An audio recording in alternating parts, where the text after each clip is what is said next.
Hi, I'm Mara Webster with In Creative Company, and thank you so much for tuning into one of our talks today. We are a year-round talk series bringing you the best creative voices across film, television, and theater. And I'm so excited today to be joined by the fantastically talented Haskiri Velazquez, who's currently starring in the new reiteration of Saved by the Bell. And I wanted to ask you about your audition for it because the scene that you auditioned for was actually one of the really poignant moments in that first episode where she's talking to a couple of the characters, to Mac, and kind of saying, the odds have always been stacked so high in your favor that kids Mhm. like me never even stood a chance. And so I wanted to ask about how you specifically approached auditioning with that scene, because you're coming into what's a comedy, but there's so much emotional layering within that scene Mhm. as well. And given that you only had a really short space of time to capture all of those elements of who Yeah. this character was, how did you kind of set about approaching that for an audition? Well, the audition process was definitely one to remember. It was a self tape, and I never really booked anything off of self tape, so I was kind of bummed at first because I really love walking into the room and having them feel my presence and just kind of like reading off of their faces, and see where to go from with my audition. But I didn't have that. My boyfriend was actually my reader, and when he came, we started reading the script, and he literally like turned to me. He goes, you could relate so well to this. And I'm like, yeah, it's almost like what Daisy is saying. It's what I experienced growing up. Like there's so many times where I have so much to show or want to give so much, and I'm never given that opportunity. So it was weird. It was like I almost didn't have to prepare as much as I thought I would because I could just relate to Daisy's character so well. And it was like she was speaking to me as myself. So there wasn't really much preparation in that dramatic sense. In the comedic way, I feel like there was more of a like, okay, how can I say this line funnier? How could I read this line in a way where people would catch those comedic chops or those comedic pauses? But yeah, so I feel like there wasn't a lot of preparation when it came to the dramatic sense, just into the comedic area. But I definitely related to Daisy as soon as I read her description. And I said, wow, Daisy is actually like someone that I can actually portray on screen authentically because I can relate to her in such a personal way. But Mhm. yeah, but it was a crazy audition process. I self-taped, I got a call back, and they said in a week we're gonna fly you to LA. And I've never been to LA, and I've never been apart from my family. And I was like super nervous, and they were like, "This is how you're gonna be flown out." And I was like, "First class? Are you? They do this for a callback?" And I got on that plane, and literally the lady was like, "Would you like a sanitary napkin?" I said, "Give me everything that comes with first class, please. I don't know how many times I'm gonna do this again." And she even took pictures of me, which is pretty cool. But yeah, it was a great experience, and I would do it all over again for sure. I love it so much. I'm so glad that you got to have such an incredible audition experience with this series as well. And then, that scene specifically as well. Then once you booked the role and you were starting to figure out who she was as a character, was that really helpful in terms of just giving you such insight into the exact type of show that Tracy Wickfield was creating and the exact tone that she really wanted to capture through these characters? Because what it does so well as a reiteration of the original is, taking the genesis of that, but really it finds its own very unique tone as well at the same time. Oh yeah, I mean for sure. I think Tracy did such a great job with just you know the whole writing of everything and making sure that what everyone was saying was authentic to themselves Mhm. outside of their characters as well. So not only based around their characters, but how they grew up in their day-to-day life. So she did ask us, which was really fun, and it gave us a chance to be creative. She asked us, do you feel like this is something your character would say? Or do you feel like this is something you would say? And I think that that really helped tone the show in a way where it gave this feeling of authenticity and Mhm. relatability, because for someone watching where I grew up at, they can relate to me because I've experienced what they've experienced. And I think it grounds the show too. It's more heartfelt, and although it's still comedy, it's like, I think comedy, it's like it's only funny when you know it's kind of real, when you can relate to it. That's when it's really funny, because you're like, yeah, I've been there before. And Tracy's just so brilliant. Like she just allowed us to be free and have fun with the space and the characters. So it was like full circle moment being able to portray a character that's going to have so much representation for the Latinx Mhm. community, but also do it in a comedic way, a heartfelt way, a more like just kind of have fun with it on and off set. And Tracy's just brilliant. Yeah, she's just phenomenal. Yeah, that's so fantastic that she took that level of care. And I love that even with Josie Tota, that, you know, Josie ended up getting the opportunity to be a producer on the show from having so much input on her character as well. What were some of the details about Latinx community for your character that you really specifically wanted to bring into her, that you had conversations with Tracy about to kind of make sure that it had that authenticity?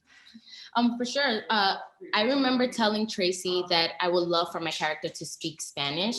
And it doesn't have to be always like a Spanish, like a whole Spanish monologue. It can be Spanglish, because that's usually how I talk to my family. Like sometimes I'm like talking in English and then I'm like, what's that word in English? And then I'll say it in Spanish. And I think that's so authentic to how I grew up and so real as how I grew up. And you hear in a lot of Spanish communities how, you know, there's a lot of Spanglish, because I grew up, you know, in America. It's, you know, English is technically my first language, and Spanish, surprisingly, is just my second language. I relate more to my, like, I can do English a lot more than I would Spanish.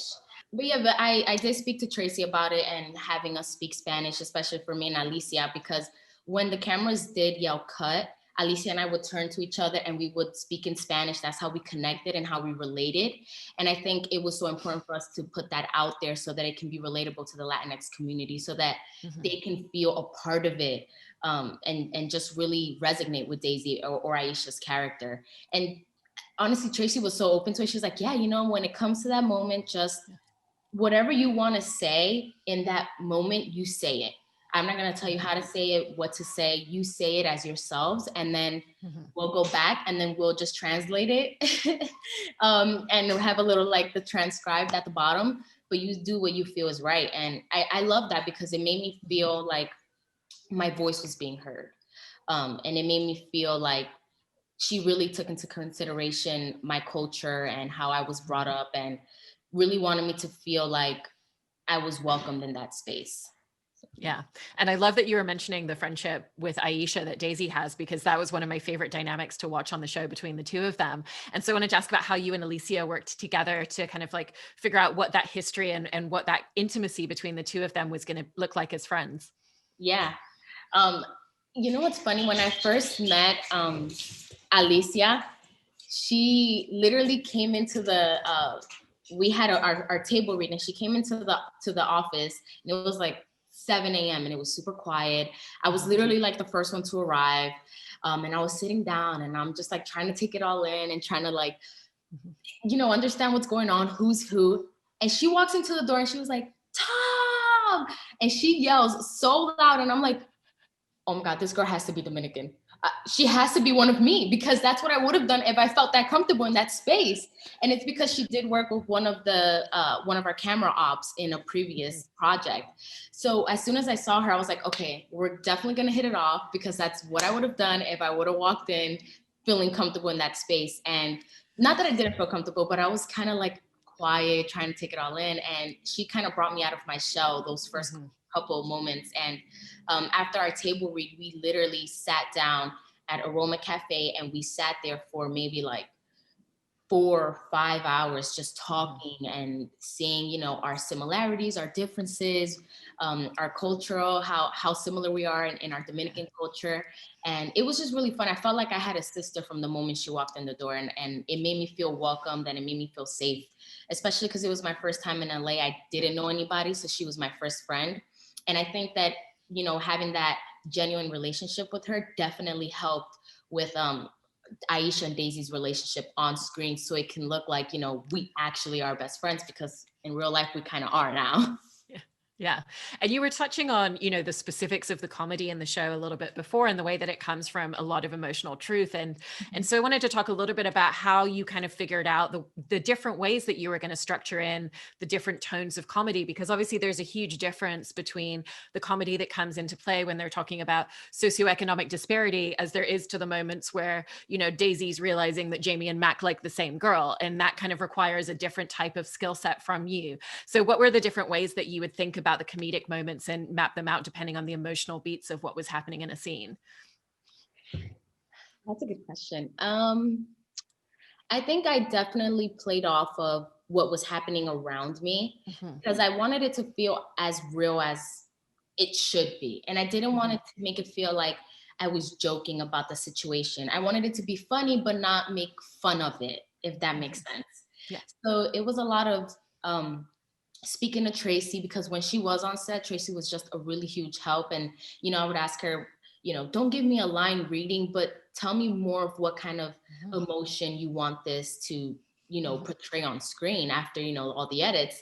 And she was always very, very helpful in that sense. And because this was my first series regular role on a TV show, I felt like there was some sort of pressure on me.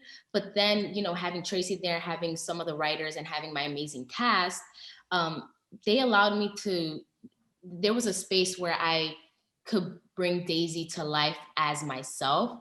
And they said, this is your character. You do what, you feel is right for her. So it was a lot of back and forth with Alicia, who plays Aisha, Josie, who plays Lexi. And, I would ask them, how are you going to come about on this scene? Or what do you think this scene is going to do or say? Or what do we want to come out of this one specific scene here? And they were so helpful. And I think that really helps the show, because we all put in our inputs on the table, and we took a little bit of everyone's advice, and then we just kind of created these characters. And we played around with it. A lot of the times, I would say a line thinking I nailed it, and then they were like, can you just switch it up a little bit? And that's what the director's there for. And it really did help, because after I did adjust maybe whatever direction they've given me, I did feel a difference. And I felt like, oh wow, this does change the whole dynamic of this scene. And you actually get these comedic chops in a way where you're not making fun of, you're not like downplaying this situation that's happening. You're kind of bringing it to light a little bit more. So it was a lot of learning, and I'm still learning as I go on. Like I've been watching some of the, I've been rewatching Saved by the Bell and seeing like, okay, I see why they made me make that choice, and I see why I made this choice during that day. So it's a lot of fun, and I take a lot of notes, and I just keep going back and seeing, if there's ever a season 2, how I can better Daisy's character and how I can bring her even more to life on screen. Yeah. And as well as it being your first series regular, you're also leading the show, which is a totally different dynamic, walking onto set as like number 1 on the call sheet. So how did you think about that when you walked on each day? Because in essence, in being the lead, you're also part of the environment in terms of setting the tone for everybody else, for the rest of the cast and the crew, and how you walk onto set really makes a difference to what that ecosystem feels like for everybody. Yeah. To be honest, I think there was a point where, and I'm just going to be honest, I did some background work one time, and I remember it was cruel. It was not the best work, and it was long hours. I mean, background actors got treated so horribly wrong, and I've been there before. And I think that, when I saw that I was up on the call sheet, I said, okay, I'm going to go in here making sure, I don't care who you are, where you're from, what ethnic background you are. I do not care about anything. I'm going to treat you the same way I would like to be treated, with love, respect, and I'm going to be there for you. I don't care if I'm number 1 on the call sheet and you do the lighting. I'm going to be here for you, and I'm going to say, do you need me to stand in this position for X amount of hours to get the lighting right? Because I will. And I think that's just how I grew up. I never feel like I'm better than anybody else. And I would never feel that way, just because of how I was brought up. And I've honestly been at the bottom. It's like this underdog story where I've been through it all at the bottom. I've been treated horribly wrong. And I knew that if I went on a set where the main stars created a space where everyone felt respected, then the project, there's no wrongdoing in this project when it airs, because people are going to sense that through the TV. There's always an energy when you walk into a room, right? And so when I walked into that room, I said hi to everybody every morning. I was on time. I respected everybody's job. I never gave anybody attitude. And I think that because of that, and my castmates as well, they were always so respectful. And because of that, everyone on set has such a good time that it showed on screen.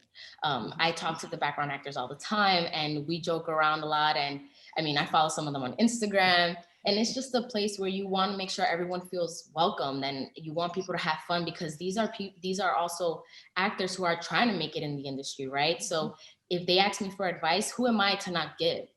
I've been there before, and I would love for someone to give me advice, or for someone to just tell me, hang in there, it's gonna be all right, you're gonna make it. So I definitely became that person because I would love someone to do that for me. And I wanted people to ask me questions. I think I stared at them like, ask away. I'm here for you, like it's just that kind of, and I'm just that kind of person. I don't think I could never be mean to somebody.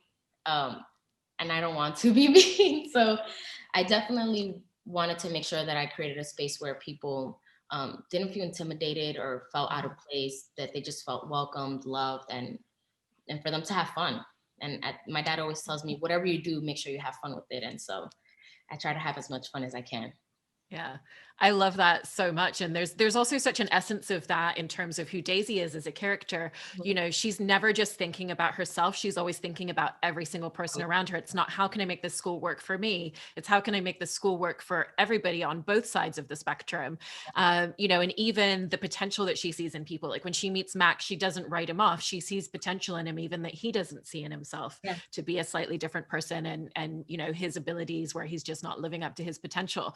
So how did those aspects of who she is as a character really impact a lot of the choices that you made as you were kind of going through a lot of the scenes and just thinking about, okay, this isn't just impacting her, she's thinking about how this is going to impact everyone around her and how she can make this a better space for everybody?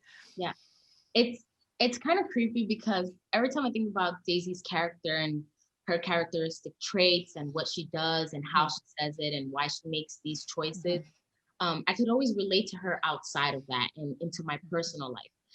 Every time, I came across someone and they told me I wanted to be this, or in the future, I want to become this, I never sat there and said, I don't know. I was like, yeah, so what are you going to do? What could we do to help that dream? What's the next steps? How can we accomplish this, right? And I see myself in Daisy a lot, because Daisy wants the best for everyone around her. And when I made choices, growing up, it was, okay, is this going to benefit me, or is this not going to benefit me? And if it benefits me, will it benefit those around me, right? My brothers, my mom, my dad. And if so, how? Or what can I do to make sure that all these people feel included, and not feel left out? And so when Daisy makes these choices, it's almost like I'm making these choices as myself, or Daisy's making these choices as me, right? It's kind of like we're kind of literally almost the same person, which is so creepy. But it was just the fact that I could relate to her so much, because if you take Daisy's character outside of that and take Max's character outside of that and just put us into these positions, I would always be there for Mitchell and say, hey, what can we do to help, or what can I do to help you achieve this goal? So yeah, it's weird. I think it's just like the way I was brought up, and making sure that everyone that crossed my path felt inspired by me in some way, or remembered me in some way, in some positive way, and said, I do remember when she supported my dreams when no one else did. That's always the mark I would love to leave. Yeah. I also wanted to ask you about what's one of my favorite films of the year, the 40-Year-Old Version with Radha Blank, because I love what you managed to do within the scenes that you have playing Rosa. On the surface level, she's a butch Latina, but then we also see this duality to her, following the scene where Radha's character kind of freezes up performing on stage. She's there kind of defending her against the other students. Her response is like, do you want to talk about it? So there's a lot of emotional layering that you managed to capture within these two sides of her. So I wanted to ask about how you really thought about the duality of who she was as a person and the walls that she has up, but like the way that she's able to let her guard down at the same time. Yeah. I mean, I feel like all of these questions will be related back to my upbringing, because I did grow up in New York, right? So there's a side of course, I'm feminine, I'm like super soft, I guess. And I love pink, and it's just like I'm very girly girl in that sense. But I also grew up with two brothers, so I have this tough exterior too, where I can like take charge whenever needs be, right? Like I stand up for my friends, I'm always there for people. But when I got Rosa's description, when I got the audition, I know so many Rosas. I grew up around Rosas, so I just took a part of the people I grew up around, and I took some of their character traits and, you know, just them, their personality traits. And I really like put that in a blender and kind of like said, okay, this is who Rosa is going to be based on, you know, my subjects. Right. But it was also too, like, in a way I could relate to Rosa because in high school, I was very much, you know, closed off in a way. But then when it came to my friends, I was like, hey. So I don't know. It's weird. I don't know. It's weird. I did a lot of research for Rosa's character for sure. I mean, I did look up certain interviews of like young MA, specific artists that are, you know, butch Latinas or whatever. And I definitely looked into that. But I wanted Rosa's character to come off again, authentic and real. So I felt like I didn't want to overplay or overact Rosa because I didn't want her to come off like, look at me, I'm butch, this is who I am. No, this is who I am. You know, I don't know if that makes sense. I'm like, there's no real, I think a lot of the people that were, so I was told a lot of people that were auditioning for Rosa were trying to make the focus on her being a butch Latina versus just being herself and her being comfortable in her skin. And I said, well, you don't want to focus on her being just a butch Latina. You want the character to be so authentic that this is who she is on her day to day, that's almost background noise. Who she is, you know, she's cool, she's chilled, but she got a thing for Miss B and she's going to let it be known because she's comfortable in her own skin. So let's focus on that aspect. Yeah, that makes sense. I don't know. I'm like, it's weird because that's how I feel like I approached the scene. But there was definitely a lot of learning, and Radha was there to guide me through it and, you know, what she wanted out of this Rosa character. But it was more of being authentic to who she was and not focusing on her being a butch Latina, but someone who has the like hots for her teacher and wants everyone to know it because she's confident in who she is and she doesn't care about anybody else's opinions. You know, she's just who she is and she loves that. Yeah. It's also in watching the film, you can tell that Radha had a really specific vision in terms of how she wanted to film it and what she wanted to capture from each of the scenes. So I wanted to ask about the experience of working with her in that, because even when you look at the camera choices that she makes, there's very little coverage. It's coming in, the camera's going to be here, and this is what the setup for the scene is going to be. So how did that impact a lot of the choices that you made or conversations that you had with her about the specifics of each of the scenes that you worked on together? Yeah.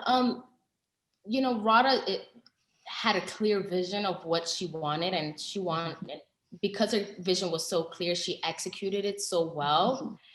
And a lot of her stuff was subtle. You know, a lot of her advice was kind of like, throw it away. Like, do it, but throw it away. Don't put nothing on it.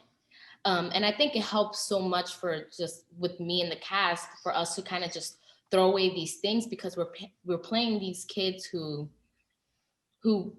Rosa wants to be there. Let's all be real. But the other kids don't want to be in this class. And it's almost like you kind of want to throw it away. You don't want to put much on it. And, you know, she's just so brilliant. I mean, she literally just gave us that advice or that direction all the time. And it played so well on camera. I mean, a lot of the times as an actor, you want to almost like act it, right? You want to do it. You want to do a physical motion to it. And when she told us to throw it away, it's almost like, what do I do with my body? She's like, just sit there. And I'm like, just sit? She's like, yeah, just sit. Just sit.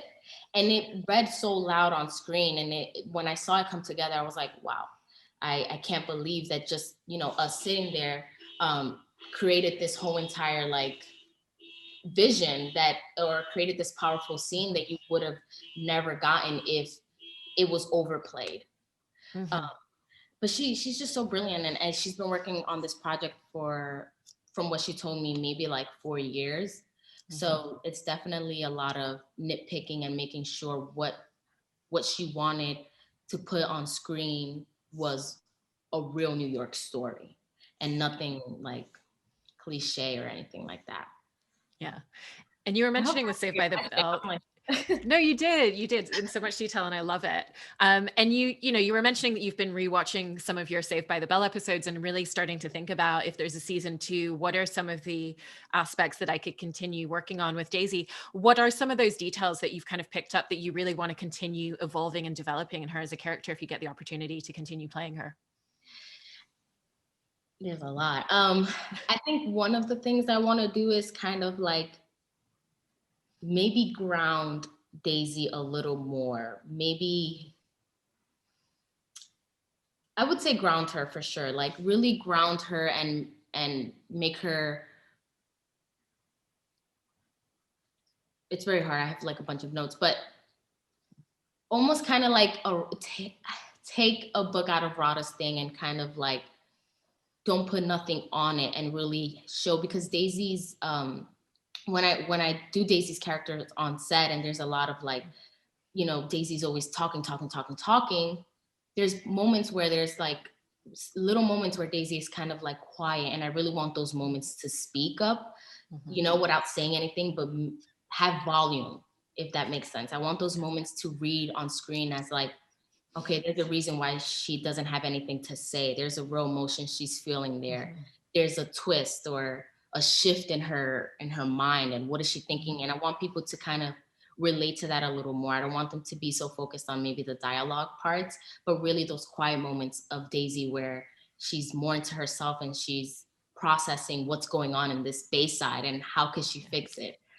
So definitely play with that a little more, and although I love the job I did on Saved by the Bell, but definitely play around with her character more and see like how far I can take Daisy's character and what I can expand on. Yeah. Yeah. Well, I hope we get the opportunity to see you play her more, because I feel like your performance in that show just resonates so strongly with everything that you've managed to pull into who she is as a character. Congratulations. And thank you so much. Thank you. Thank you for having me.